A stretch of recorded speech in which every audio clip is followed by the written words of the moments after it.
Black. I am a woman. I'm a Black woman. I'm a daughter, a sister, aunt, great aunt, cousin, godmother, mentor, friend, and many more things. But one thing I am not is for everybody. I'm going to say that again.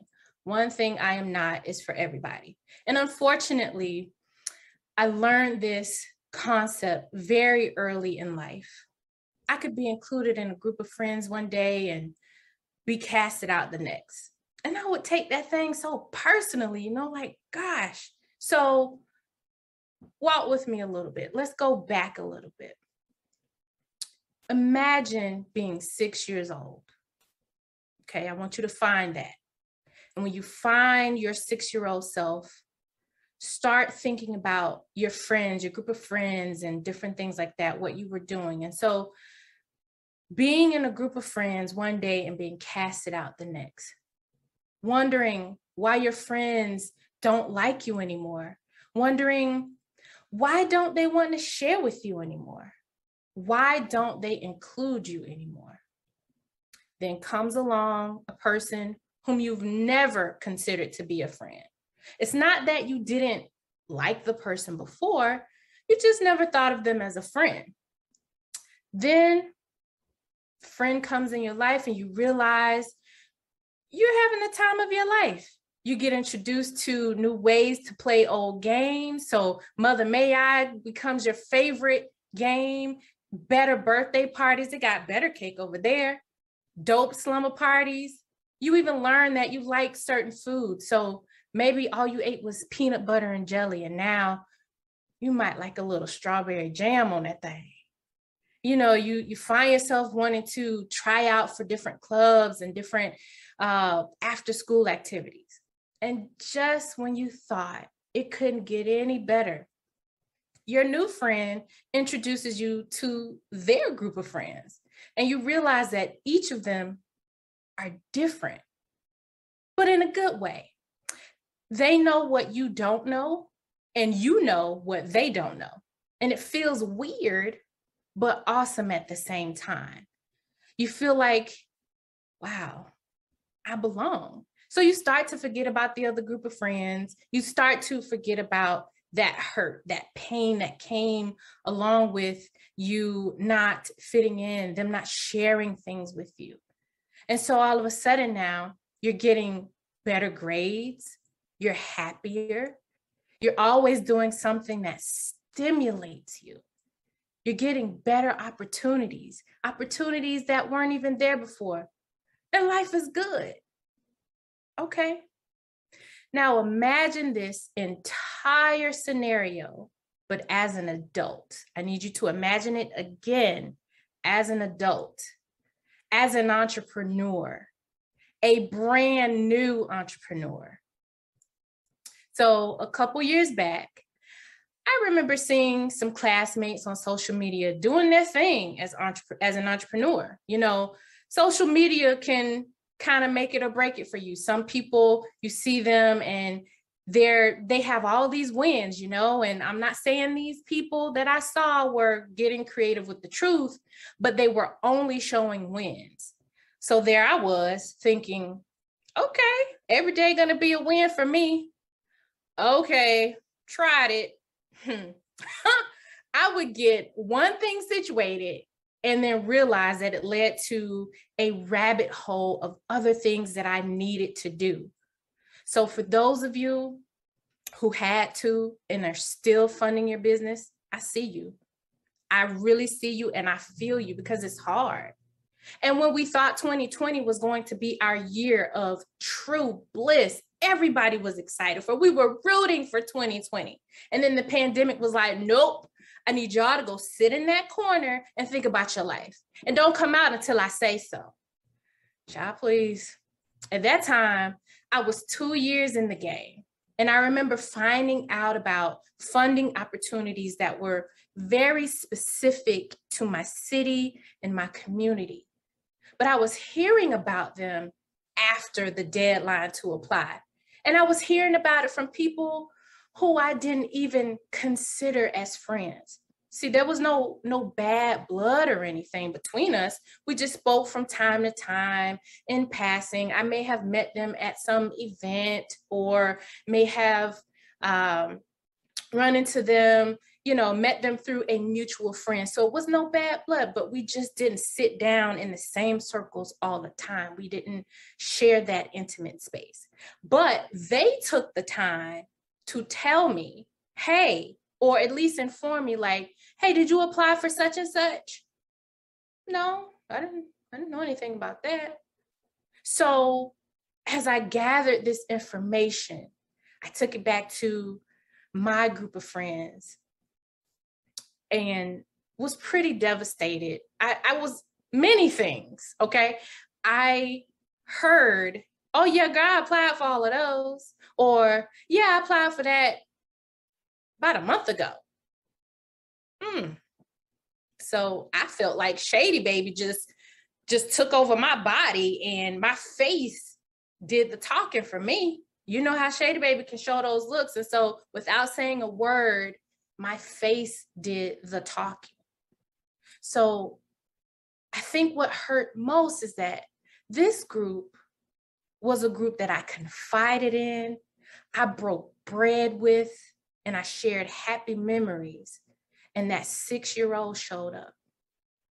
She showed up wondering, what happened? Why didn't they share with me? See, they knew my journey. They knew my struggles personally and business-wise, but they didn't share. But you know what? It was their right not to share. It was their right to decide if they wanted to share or not. And so guess what? I exercised my right to go where I'm included, where I'm celebrated. No hard feelings, no love lost, And since then, I found several places that include and celebrate me as I do them. I'm sitting in places and spaces that I never thought I could, never even dreamt of it. I'm learning things beyond my wildest dreams. I'm getting introduced to people that are moving, whether they're moving in silence, whether they have a platform. I am being included. My name is being mentioned when I'm not in the room, this time for opportunities though. Most importantly, I'm meeting some of the most dope women that now have a place in my tribe. That's what happened when you belong to a tribe, to a village that shows up for you. And so being a Black woman, being a Black woman who has her own business, I learned quite a few things about belonging to a village. See, a village is the backbone of a country's economy. It is the key to environmental balance. And so operating as a village can reduce poverty and raise income, along with promoting generational wealth. This isn't a new concept. Many of us just stopped showing up. Many of us decided to venture out and go alone. And when I hit the big fish, I'll go back and feed my people.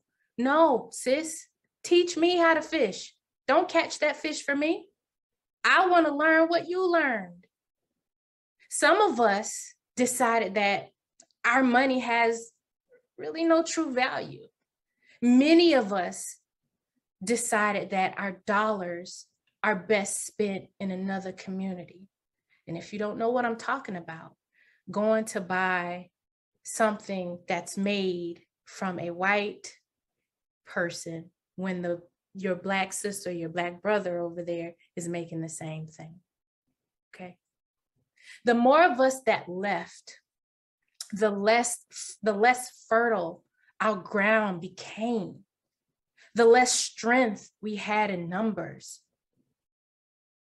If we don't invest in our own, why should anyone else want to?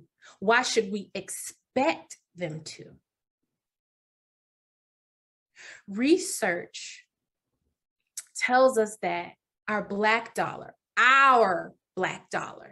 circulates in our own community for about 6 hours. Okay, I'm gonna say that one more time. Our Black dollar circulates in our own community for about 6 hours. That's hours. Other communities, their dollar circulates in their community about of a span of 17 to 28 days.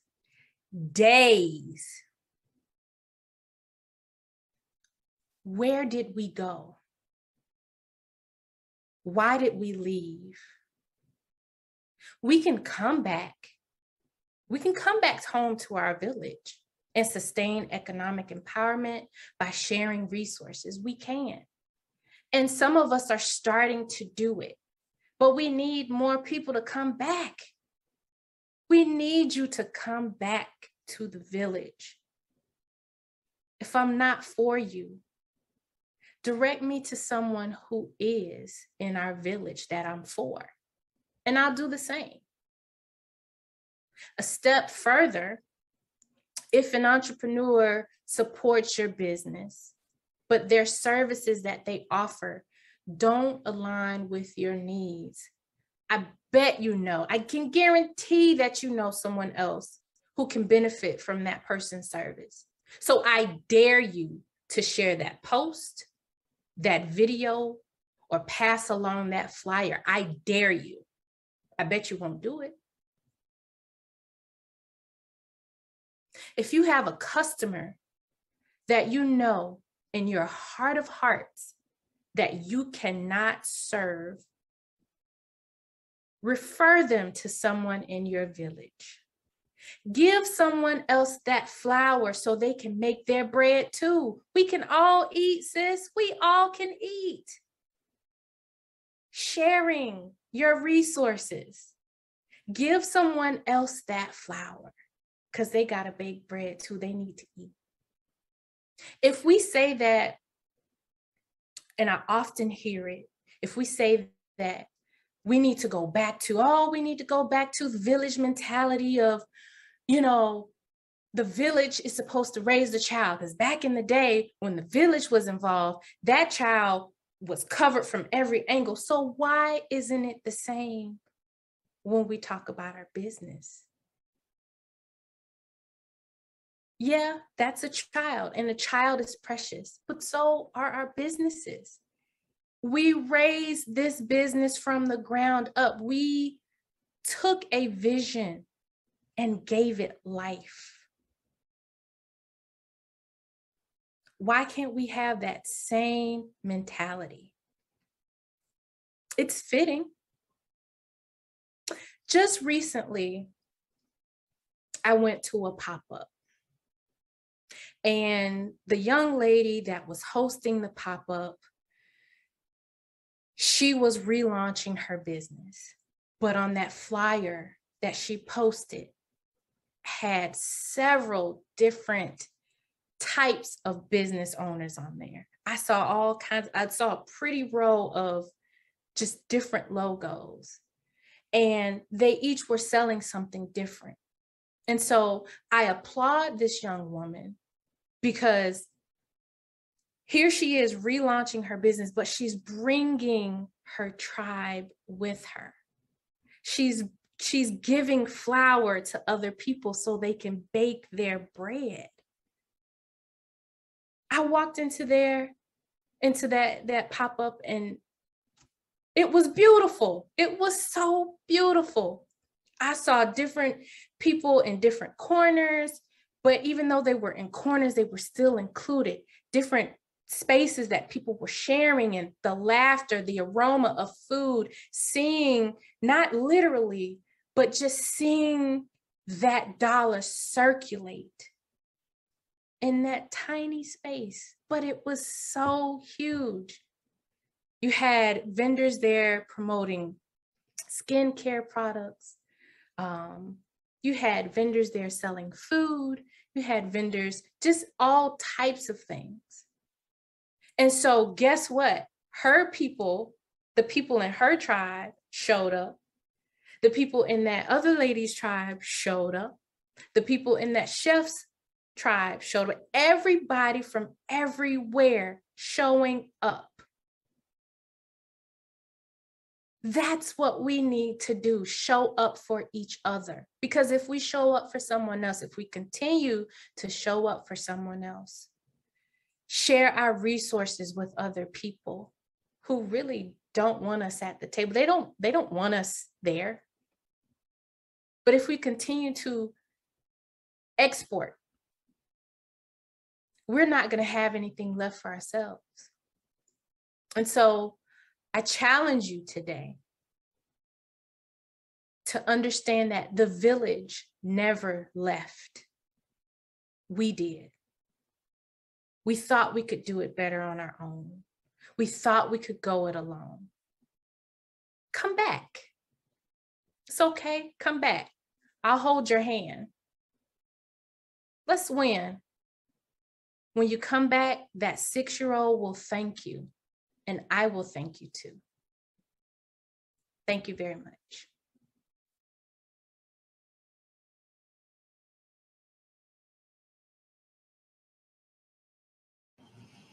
Ashe and amen. Ashe and amen. Clap it up, clap it up, clap it up. No. That's it. Like a kid said, that's it. That's it. I'm not going to waste this 7 minutes. Y'all speak. If you have any comments, any questions, raise your hand. I'm pulling up to the stage. This is the last moment of pulling up to the stagers. But that was so beautiful, and it was an excellent charge because you left it in our court. You said it because we done got through our trauma. We done talked about our pain. We talked about who did it and what they did to us. But you said the village never left. We did because we thought we could do it better on our own. You on my toes. You in my street. You in my house, sis. That's real. That's so sobering. While this is my idea of a village. This right here, what you have created a village for us. This is the village. This is the vision that I see. I didn't even know before, like while I was thinking about, how to strategically share my thoughts with this TED Talk, I had no idea that this experience would be exactly what I was talking about. Had no clue. No clue. And so things just worked how they were supposed to work. That's right. That's right. We ain't got no shadiness in here. None at all. None and if so, we all gonna check it. 100%. Real quick. We raising strong babies in here. Yep. Big girl energy. Big girl energy. I love that, Nef. Beautiful. And I was going to ask if you had anything you wanted to say while they're queuing. Before I bring up the first question or comment, rather, do you have anything you want to say? I think it has been said already. I echo everything that has been said. I will never get tired of saying this. Casey, you are queen. You are the epitome of excellence. You operate in excellence. You gave us what we need, and it is given what it's supposed to give. Okay. And I see in the comments like it's full circle. Yes, like I remember my Blaze line sister Nina and we were talking. That's my line sister. I love that. Okay. And we were talking about how everything, it seemed like none of us really knew what we were going to talk about. Like I had no idea what she was going to talk about. I had no idea what other women were going to talk about, but it all fits. It's like different puzzle pieces just connecting. And it's like, now we have this beautiful piece of art that is hours, and it's so valuable. You know, so this is everyone who has attended this, whether it's a heart, whether it's a comment, whether it's just a, you know, it has been, I thank you because you have poured into me in ways that I've never been poured into before, and I appreciate it. Say that. Beautiful. Thank you so much, Neff. And we did it, sis. Like, we came together, we brought our gifts, we brought our intentions, and when we pulled this off, we did this. It's world class because we did it. All right, I'm gonna pull the comment on the stage, and that is from June, Auntie June. We love her so much. She says, Neff, this is the message of the day. Amen. Especially with the past years we've been experiencing. Amen. We must come back together. Thank you, sis. Amen. Absolutely. Absolutely. Amen. This is wonderful. Yeah. Amen. And that's real. Like, I mean, it's stuff. I mean, y'all, it's stuff that was happening behind the scenes that the 893 don't even know. We at 893 now. 893 don't even know. We've been getting together every week in November. We was getting together in October, getting the programming together. Like, y'all don't even know because we had to give from our overflow, huh? We had to give from our overflow. We had to give from our overflow. It's more stuff y'all don't even know. Y'all, these powerhouses have come together. I have put my platforms in, they put their platforms in. We stream into about 50 different platforms right now and have been for the whole 5 days. It's stuff that, but when the village comes together, like the measure, the count is immeasurable because the village came together. This ain't me. I couldn't do this by myself. Nothing near this, but the village came together. So we syndicating like Oprah did. Come on now. Without permission, right? Love it. I'm gonna bring up the next comment. It is from our good sis Akia, Miss That's It herself. She says, proud of you. Remember, it's okay to charge your worth. We believe in you. You got this. And that's from Apply Pressure herself. Yeah. I am so grateful for that. That is Miss, go ahead and apply pressure. Thank you, cousin. Y'all are beautiful. All right, so we're about to dive into the last session of the day, and then it will completely wrap up the summit. Some housekeeping items. Please do rate all of the speaker sessions in the feed. In the feed, there is a poll tab.